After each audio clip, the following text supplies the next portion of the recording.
So if you watched my earlier video, we germinated these chickpeas, and you can see they have these little tails on them. So it took about, well, you can watch that video, but it took about 3 days, that process. So then I re-dried these chickpeas, and now I put about 2 cups into this high-speed blender, and I'm going to grind this into flour. It's definitely a very, very noisy process.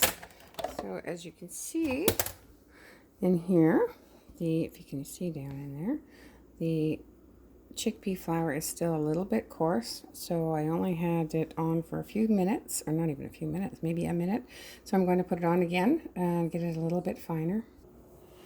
So I dumped this onto a plate, and it's very fine, but yet I can still feel some grit in there. So since this is the first time I've made this, I'm not quite sure how fine this is supposed to be, but I'm going to put it back in the blender and see if I can get it a tiny bit finer than this.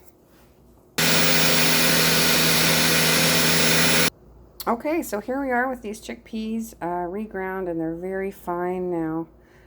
So there, as you can see, it's very even. There's no big chunks. It's very warm from being ground up. So I'll let this cool down and then package it up. So I'll keep some out to make some fabulous little creation. I can't wait to try cooking with this stuff and baking, and I'm going to share it with you, of course.